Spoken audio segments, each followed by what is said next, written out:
Hello friends, welcome back to our channel. Friends, आज की इस वीडियो में हम ये जानेंगे कि जो इनकम टैक्स के रिटर्न्स हैं ये कितने टाइप्स की होती हैं, इनकम टैक्स के रिटर्न कितने प्रकार की होती हैं, और साथ में आज की इस वीडियो में हम ये भी जानेंगे कि जो इनकम टैक्स के रिटर्न्स हैं उनकी ड्यू डेट्स क्या हैं। फ्रेंड्स, अगर आपने अभी तक हमारे चैनल को सब्सक्राइब नहीं किया है तो आप अभी कर दीजिए, क्योंकि इससे हमें मोटिवेशन मिलता है आपके लिए ऐसे वीडियोज़ को आगे लाने के लिए। सो फ्रेंड्स, वीडियो स्टार्ट करते हैं। फ्रेंड्स, इनकम टैक्स एक्ट के अंतर्गत इनकम टैक्स के रिटर्न्स को फाइल करने के लिए 4 टाइप्स के इनकम टैक्स के रिटर्न्स हैं, यानी कि 4 तरीके की इनकम टैक्स के रिटर्न हैं। पहली आपकी ओरिजिनल इनकम टैक्स के रिटर्न है, दूसरी आपकी बिलेटेड इनकम टैक्स के रिटर्न है, तीसरी आपकी रिवाइज इनकम टैक्स रिटर्न है, और फोर्थ आपकी अपडेटेड इनकम टैक्स के रिटर्न है। अब फ्रेंड्स, ये जानते हैं कि इनकम टैक्स के रिटर्न्स के ड्यू डेट्स क्या हैं। फ्रेंड्स, इन केस अगर आपका ऑडिट नहीं है तो इनकम टैक्स एक्ट के अंतर्गत इनकम टैक्स के रिटर्न को फाइल करने के लिए असेसमेंट ईयर 2025-26 की ड्यू डेट 1 अप्रैल 2025 से 31 जुलाई 2025 तक है। अगर आपका ऑडिट नहीं है तो इसको ओरिजिनल इनकम टैक्स के रिटर्न बोला जाता है, और ये सेक्शन 139 सब सेक्शन 1 के अंतर्गत फाइल की जाती है।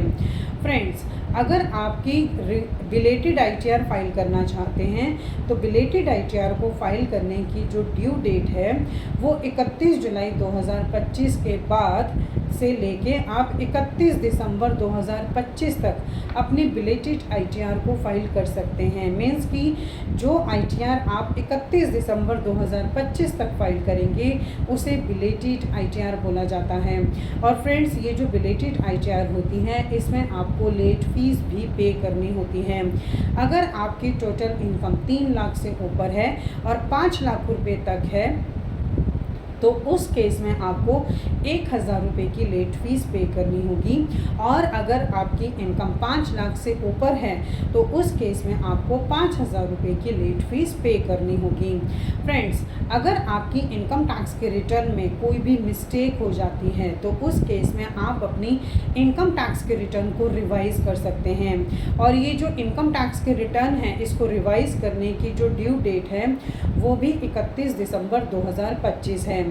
आप अपनी ओरिजिनल इनकम टैक्स के रिटर्न और साथ में आप अपनी बिलेटेड इनकम टैक्स के रिटर्न दोनों को ही आप रिवाइज़ कर सकते हैं। अगर आपको लगता है कि आपकी ओरिजिनल इनकम टैक्स के रिटर्न में कुछ मिसिंग हो गया है या कुछ मिस्टेक हो गई है, या अगर आपको लगता है कि आपकी रिवाइज इनकम टैक्स के रिटर्न में जो आपने बिलेटेड अपनी इनकम टैक्स के रिटर्न को फाइल किया है उसमें कुछ मिसिंग हो गया है, तो उस केस में भी आप उसको रिवाइज रिटर्न फाइल कर सकते हैं, और इसकी जो ड्यू डेट है वो 31 दिसंबर 2025 है। अब फ्रेंड्स, बात करते हैं कि अपडेटेड आईटीआर। ये जो अपडेटेड आईटीआर होती है ये बेसिकली रेलिवेंट असेसमेंट ईयर के 4 साल तक आप अपनी अपडेटेड रिटर्न को फाइल कर सकते हैं। मीन्स कि 31 मार्च 2030 तक आप अपनी असेसमेंट ईयर 2025-26 की इनकम टैक्स के रिटर्न को फाइल कर सकते हैं, जिसको अपडेटेड आईटीआर बोला जाता है।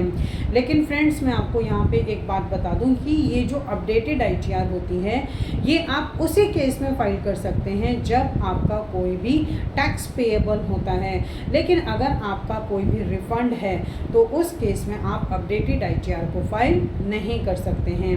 अब फ्रेंड्स, ये जानते हैं कि अगर आपका ऑडिट है तो उस केस में इनकम टैक्स के रिटर्न्स को फाइल करने की ड्यू डेट क्या है।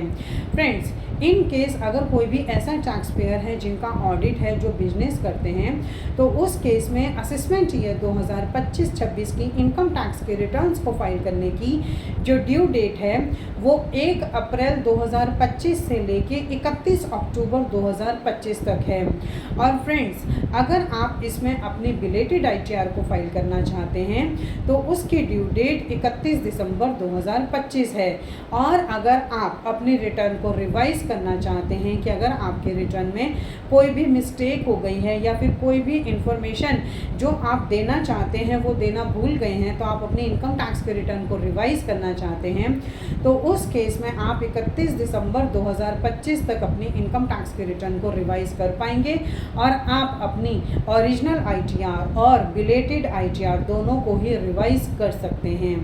अब फ्रेंड्स, अगर आपका ऑडिट है और उस केस में आपने अभी तक अपनी इनकम टैक्स के रिटर्न को फाइल नहीं किया है, तो उस केस में आप 31 मार्च 2030 तक अपनी इनकम टैक्स के रिटर्न को as a updated ITR file कर सकते हैं। और फ्रेंड्स, ये जो अपडेटेड ITR जब आप फाइल करेंगे तो उस केस में आपके ऊपर टैक्स और इंटरेस्ट तो लगेगा ही, लेकिन इसके साथ साथ आपको एडिशनल टैक्स और एडिशनल पेनल्टीज़ भी पे करनी पड़ेंगी। तो फ्रेंड्स, ये उस बात पे डिपेंड करेगा कि आप अपनी इनकम टैक्स के रिटर्न को कितना लेट फाइल करते हैं। जितना लेट आप फाइल करेंगे उसके अकॉर्डिंग 25%, 50% या फिर 75% कैलकुलेशन के हिसाब से आपको tax plus interest plus additional tax plus additional interest पे करना होगा। सो फ्रेंड्स, मैं इंश्योर करती हूँ कि आप अपने इनकम टैक्स के रिटर्न को टाइमली फाइल कर लीजिए ताकि आप इनकम टैक्स की पेनल्टी से बच पाएँ। और फ्रेंड्स, अगर आप असेसमेंट ईयर 2025-26 के इनकम टैक्स के रिटर्न्स को फाइल कराना चाहते हैं तो आप स्क्रीन में दिए गए कॉन्टैक्ट नंबर्स पे हमसे कॉन्टैक्ट कर सकते हैं। आई थिंक ये इन्फॉर्मेशन आपके लिए काफ़ी यूज़फुल होगी। इसी तरह की इन्फॉर्मेटिव वीडियोज़ को कंटिन्यू देखने के लिए आप हमारे YouTube channel and WhatsApp channel Protex corporate solutions Vandana Raheja को सब्सक्राइब, लाइक एंड शेयर करना ना भूलें। Thank you.